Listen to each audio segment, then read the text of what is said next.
네, 당 수습에 나선 국민의힘 원내대표 선거가 경선으로 정리되는 모양새지만 그 방식과 또 시기 놓고 여전히 다양한 의견들이 나오고 있습니다. 당직 인선과 조직 개편을 마무리 지은 이재명 민주당 대표는 지난주 광주에 이어서 오늘은 전북 전주로 향합니다. 이재호 국민의힘 상임 고문 또 이상민 더불어민주당 의원 두 분과 함께하겠습니다. 네, 안녕하십니까? 네, 안녕하세요. 안녕하십니까? 네, 안녕하십니까? 네, 이 당 수습에 나섰다는 표현도 몇 주째 하고 있습니다만 여전히 수습이 잘 안 되고 있는 국민의힘 얘기부터 하겠습니다. 어제 정진석 비대위원장한테도 이 질문을 드렸고 결국 이제 이 시점에서 가처분 어떤 3라운드 비대위 2라운드 이 국면에서 원내대표 어떻게 될 것인가 질문을 먼저 드릴 텐데 지금 일단 경선으로 가겠다라는 얘기는 아직 안 나오고 있는 것 같아요. 국민의힘 먼저 질문 드리면요. 예. 물론 뭐 이용호 의원이 출마 선언했지만은 네. 19일까지면 아직도 내일이 이제 입후보 할 사람들 등록? 내일까지 예. 등록을 해야 되니까 예.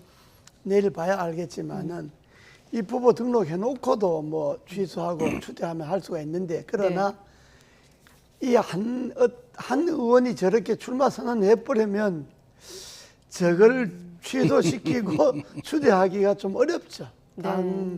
이 국회라고 하는 게 이렇게 힘으로 되는 데가 아니니까. 게다가 그 이용호 의원이 출마 일성으로 6.25 전쟁 중에도 선거를 했다는 말을 또 하기도 했고요.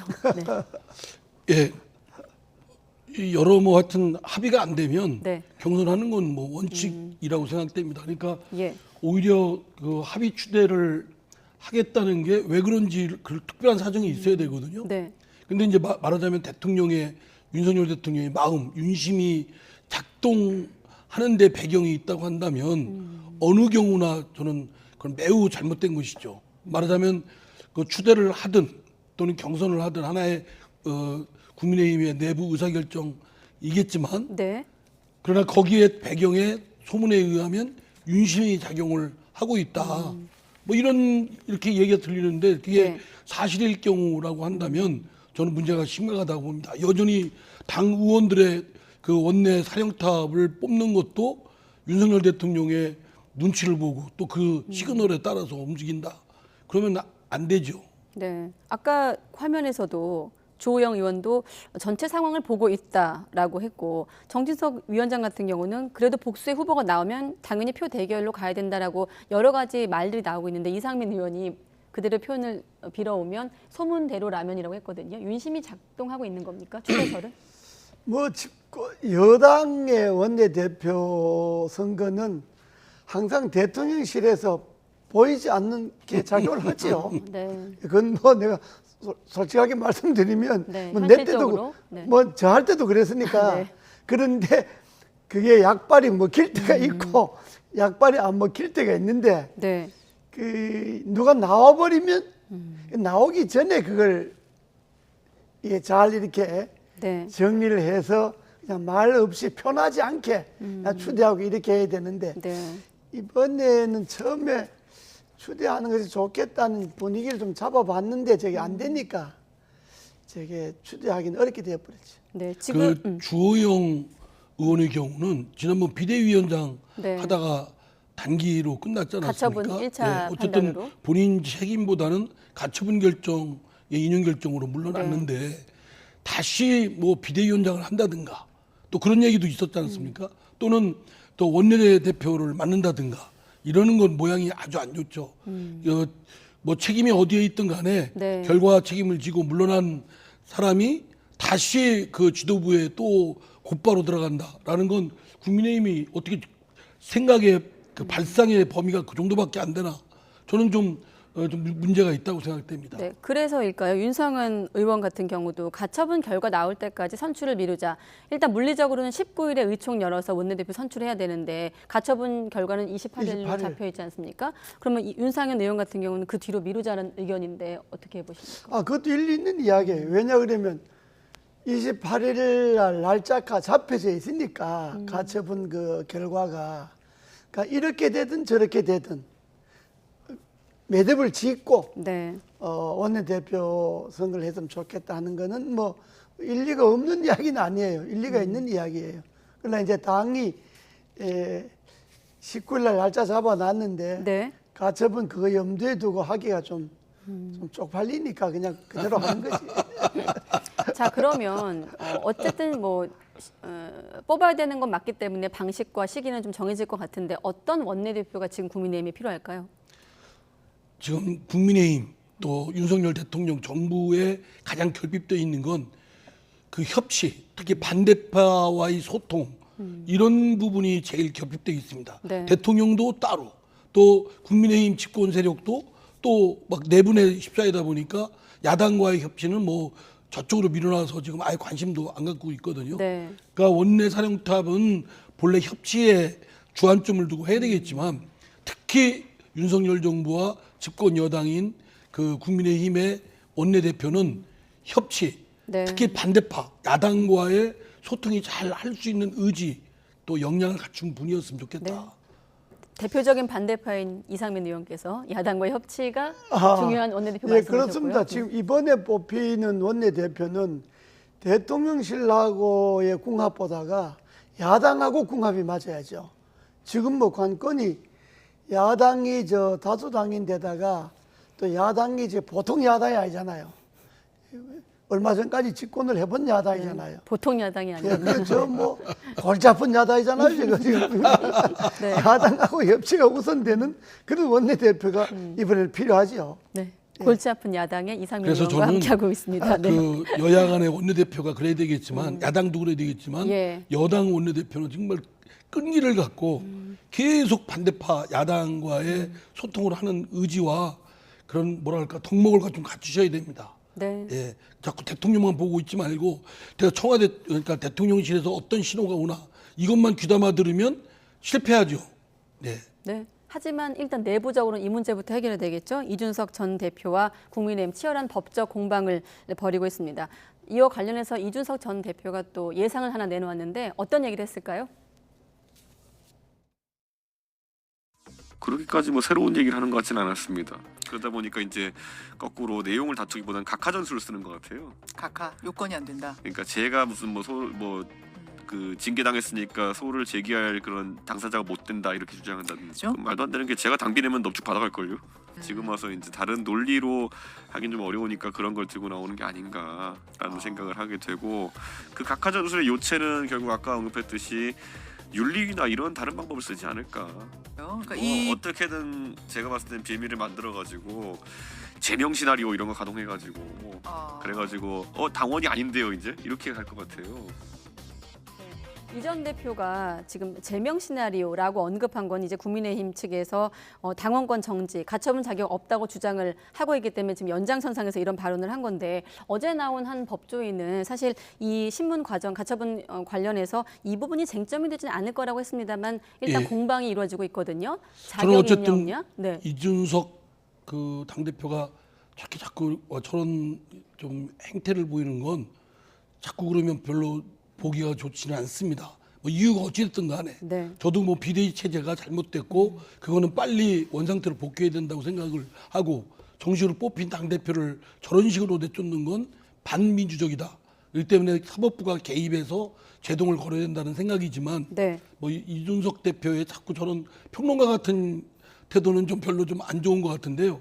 다만 지금 이제 가처분 어제 신문에서 쟁점이 됐다는 그 이준석 당대표의 청구인으로서의 그 적격성, 네. 당사자 적격이라고 그러는데요. 적격이 있느냐 여부에 대해서는 제가 갖고 있는 이제 법률적 소견으로는 예. 법률상 이해관계에 있는 자는 그 적격이 있습니다. 당사자 소송을 제기할 수가 있습니다. 가처분 네. 신청을 할 수가 있고. 그러니까 당원권이 정지돼 있지만 이준석 당대표는 그 6개월 그 정지 기간 끝나면 당대표로 복귀하지 예정돼 있지 않습니까? 네. 그런데 만약에 비대위 체제로 가버리면 당대표가 그 상실돼 버리죠. 그렇기 때문에 법률상 지금은 당원권이 정지되어 있는 입장이긴 하지만 그 이 가처분액에 대한 법률상 이해관계를 갖고 있기 때문에 그 청구인 적격, 당사자 적격은 저는 인정될 것이다. 그거는 제가 볼 때는 피청구인 그 국민의힘 쪽에서 네. 잘못 짚은 그 거라고 생각되고요. 저는 효력 정지를 구할 당사자의 적격이 된다고 보는 예, 것인 저는 뭐 거고요. 그거는 예. 문제가 되지 않고 그 아까 말씀드린 법률상 이해관계가 있는 자로서 그 이준석 대표의 청구인 적격은 인정될 것이다라고 네. 생각되고요. 저 지금 2차 비대위도 1차 비대위 연장선상입니다. 계속 비상 상황이 아닌데 억지로 만들어서 비상 상황을 만들어서 정식으로 뽑힌 당 대표를 내쫓는 것이 정당 민주에 반하는 것이다라고 가처분 결정의 사법부의 판단인 만큼 네. 그 이후에 이루어진 비대위도 똑같이 연장선상이고 똑같이 정당 민주주의에 반해서 정식으로 뽑힌 당 대표를 내쫓는 일은 없도록 해야 되겠죠. 네. 그리고 지금 국민의힘 쪽에서 말씀하시기를 자꾸 정당 또 정진석 비대위원장도 말하기를 사법부가 왜 선을 넘지 마라. 네. 뭐 욱박질러듯이 얘기하는데 선을 넘는 게 아니라 선을 넘은 건 국민의힘이 넘었죠. 국민의힘의 일부 세력이 저 해서는 안 되는 불법 비대위를 만들어 가지고 정식 당 대표를 내쫓으려고 했던 것이 잘못된 것인 만큼 이거에 대해서는 국민의 세금이 막대하게 들어가는 정당에 대해서 당연히 헌법, 다음에 상식, 법규범위 잣대가 네. 당연히 개입돼야 된다고 생각합니다. 선을 넘은 건 국민의힘이라고 하셨어요. 예, 뭐 저도 이준석 대표 개인에 대한 호불호를 떠나서 네. 뭐 생각하면 그 이준석 대표야말로 골치 아픈 사람이죠. 골치 아프지만은 그러나 당이 그 어떤 일을 처리함에 있어서 그야말로 공적인 모든 그 명분을 최우선시해야 되잖아요. 네. 그런 면에서 이번에도 지금 이장민 의원님 말씀도 저는 동의를 하고 저게 제가 염려하는 거는 판사가 같은 판사잖아요. 네. 그러니까 지난번에는 이렇게 해놓고 그게 뭐 근본적으로 그 원인이 사라지지 않고 그냥 그 원인을 의도적으로 땜질한 거잖아요. 예. 그래서 올라갔는데 이게 형식 요건을 갖추었으니까 다시 이거는 기각할 수 있다. 이렇게 판사가 판결해 줄지 이건 결국 지난번에 내가 판결한 것에 대해서 요식행위에 불과하고 본질은 변하지 않았다. 이렇게 생각하면 이거 아주 골치 아픈 결과가 나오죠. 네. 예. 두 분의 방금 답변은 4차 가처분 신문에 대한 전망에 대한 어떤 질문의 답변으로 가름하겠습니다. 자, 이번엔 이재명 민주당 대표, 윤 대통령한테 영수회담을 지금 거듭해서 요청을 하고 있는데 일단 대통령은 이 용어 자체에 대해서 거부감을 좀 갖고 있다 이렇게 알려주고 있는데 일단 제안한 배경, 영수회담을 이 시점에 이재명 대표가 제안한 배경은 어디에 있을까요? 이재명 대표가 그 윤석열 대통령 소위 영수회담 뭐 대통령과의 그 면담을 요구한 건 여러 정치적 계산이 있겠죠. 네. 또 이재명 대표가 정치적으로 얻고자 하는 득이 있고 어떤 화살을 좀 피해보고자 하는 정치적 계산도 있겠고 네. 뭐 하여튼 여러 가지가 있겠지 않겠습니까? 여러 가지가 있다 하더라도 대통령이 야당 대표가 더구나 지금 제1당의 당대표가 취임한 지 얼마 안 됐고 만나자고 좀 여러 차례 얘기를 하면 저는 좀 그 성의를 생각해서라도 좀 만나주는 그런 신윤회도 좀 할까 싶습니다. 만나서 얘기하면 될 거 아니에요. 그리고 네. 얘기할 거 안 될 거 뭐 이런 거 손을 가리면서 얘기하면 되는 거고 또 민생 또 지금 우리 대한민국에 닥친 여러 가지 복합적 위기들 이런 문제들을 지금 여야 간에 정파 간에 그 힘을 합쳐야 될 부분에 대해서는 좀 힘을 합치는 모습을 국민한테 보여드리고 또 필요한 입법, 예컨대 지난 대선 과정에 공통으로 공약을 했던 것들은 빨리 하자고 했거든요. 네. 이재명 당대표가. 그러면 그런 것들을 먼저 하고 그런 거 하면 한두 시간 금방 지날 겁니다. 만나면 대통령 폼도 살고 대통령도 도량이 있는 분이다 이렇게 할 텐데 아니 도대체 왜 대통령이 이렇게 피하는 건 자신이 없는 건지 네. 아니면 그 이재명 정치적 계산에 내가 휘둘르는 거 아닐까. 그거는 좀 휘둘러주면 좀 어떻습니까? 좀 네. 크게 대범하게 좀 갔으면 싶습니다. 정치적 계산에 좀 휘둘러주면 어떻겠습니까? 라고 이상민 의원이 그 제안하셨습니다. 말도 일리가 있고 지금 대통령실에서 이야기하는 거 영수회담이나 용어가 적절치 않다. 그 말은 맞아요. 지금 뭐 대통령이 공식적으로 뭐 여당의 대표도 아니고 그러니까 여야 영수회담이 아니고 대통령과 야당 대표의 만남을 하자. 뭐 그렇게 말하는 거는 네. 그건 뭐 일면 용어는 이해가 가지만은 네. 그러나 대통령실에서 그를 용어를 문제 삼아서 그 영수회담 문제가 적절치 않다고 이야기하는 거는 좀 궁색한 이야기고 그건 좀 좀스러운 이야기죠. 아, 용어에 이름 어떻고 저름 어떻고 만나는 거 윤석열 대통령과 저 이재명 대표가 만나는 건데 용어가 뭐 이름 어떻고 저름 어떻습니까? 네. 그리고 문제는 네. 이재명 대표도 저는 이게 빠졌다고 봐요. 할 때 예. 내가 사법적으로 많은 문제를 안고 있다는 걸 알고 있다. 기소되는 것도 알고 있다. 그러니까 내 문제는 법에 맡기겠다. 그거는 사법적 판단을 맡기고 네. 나는 지금 이 시기가 경제 문제라든지 외교 문제라든지 여러 가지로 국가와 국민이 불안하다. 그러니까 나는 야당의 이해관계나 내 개인의 이해관계는 일체 언급하지 않겠다. 그거는 내 문제는 법조에 맡기겠다. 법에 네. 하고 국가와 국민의 문제를 풀기 위해서 만나자. 이렇게 이야기를 해야 되고 또 대통령실도 무슨 뭐 정무수석이 이렇게 저렇게 이야기하지 말고 그래 만나자. 만나는데 대통령과 야당 대표 만날 것이 아니라 여당 대표도 만나자. 셋이 만나갖고 이야기하고 그러고 여당 대표는 빠지고 야당 대표 만나서 이야기할 수도 있지 않냐. 그러고 대통령도 대통령이나 여당의 어떤 이해관계를 떠나서 정치적 계산을 떠나서 국가와 국민이 이 시기에 불안하지 않도록 여야가 만나서 이야기해보자. 네. 단 내가 지금 외국 18일부터 나가니까 갔다 와서 한번 보자. 뭐 이렇게 좀 통 크게 나가야 국민들이 아이 좀 그 마음을 열고 그러지. 뭐 요런 핑계 저런 핑계 서로가 되면 국민들이 볼 때 아이고 답답하죠. 네. 아니, 이런 그리고 핑계, 짜증나죠, 저런 핑계. 짜증나. 저 대표님도 전에도 말씀하셨지만 대통령이 야당 당사를 방문해서 야당 대표를 만나는 모습이 더 통크고 아, 그렇습니다. 큰 예. 리더십을 보이는 거 아니겠습니까? 네. 오히려 박수를 보낼 텐데 오히려 저 같으면 그 저 야당 대표 이재명 대표 아유 말하기 전에 그 자기가 저 대통령이 그 야당 당사도 방문해서 네. 야당 대표 만나고 자주 만날수록 좋은 거 아니겠습니까? 아니, 저는요 야당 대표와 대통령이 회담을 정례화해야 된다고 생각하는 사람이에요.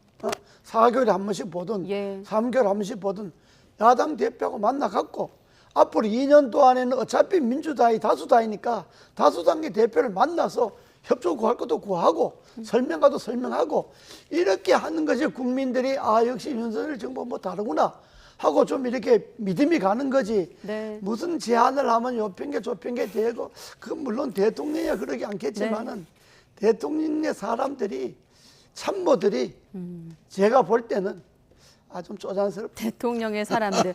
지금 두 분 말씀 듣다 보니 사실 만나는 게 그렇게 어렵지 않은 것 같은데. 그러면요. 그 혹시, 뭐가 어렵습니까? 네, 말씀하신 대통령의 사람들이 지금 YTN 보다가 생각을 좀 바뀔지 한번. 하여튼 봤으면 좋겠어요. 네, 회담 일정이 좀 바뀔지 한번 지켜보기로 하고. 아니 북한이 김정은하고도 만나자 그러잖아요.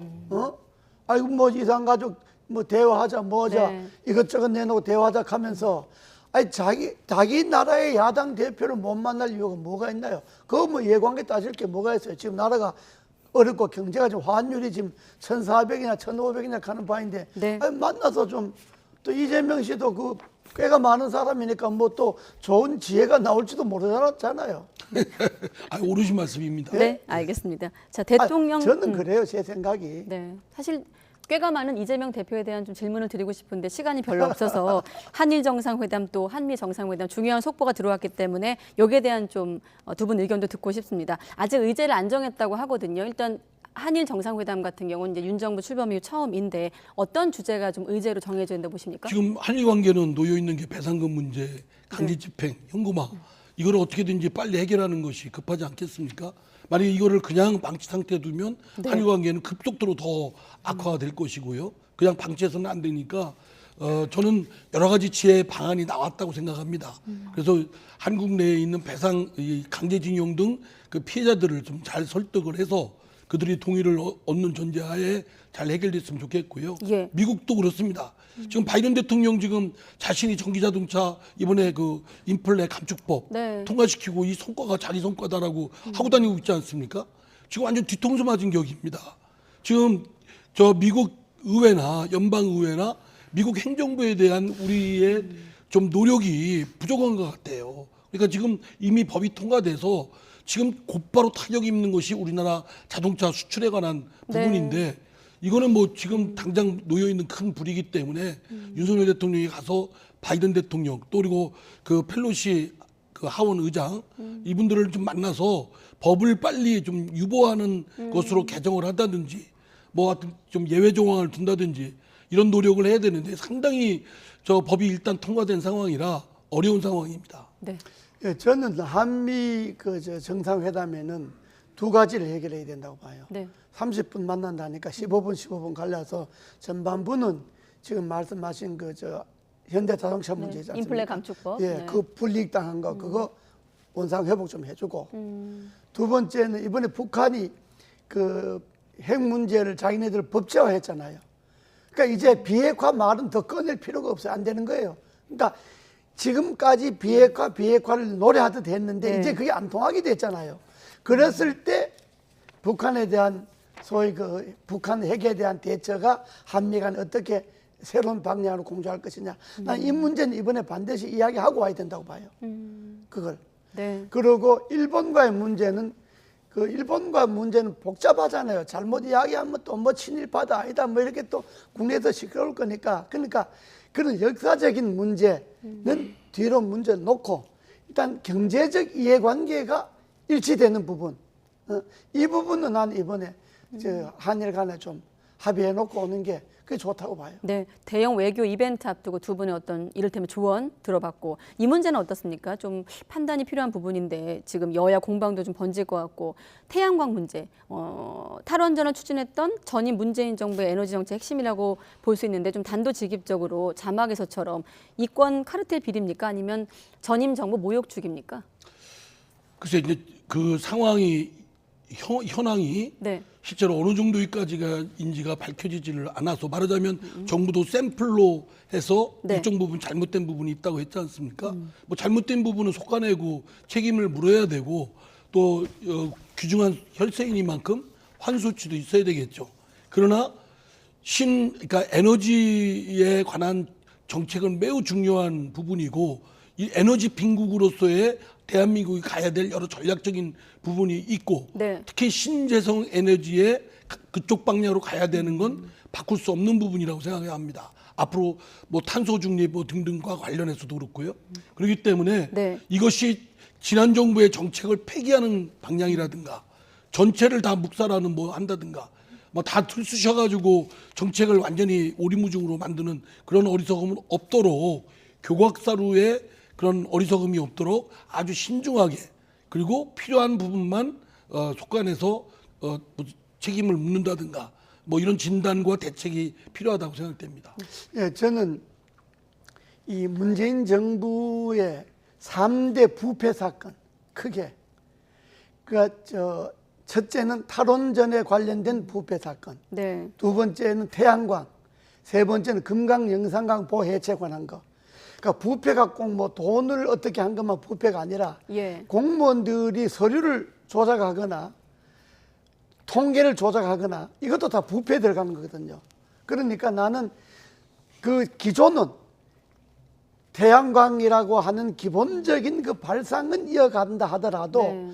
그것에 연루된 탈원전에 연루된 거, 태양광에 연루된 거, 금강 영산강 보호 해체에 연루된 거, 요 세 가지는 이 부패는 나는 그거는 뭐 어떤 정권의 이해관계를 떠나서 정치적 이해관계를 떠나서 요거는 부패 그 자체를 밝혀내는 이 조사는 해야 된다고 봐요. 네, 알겠습니다.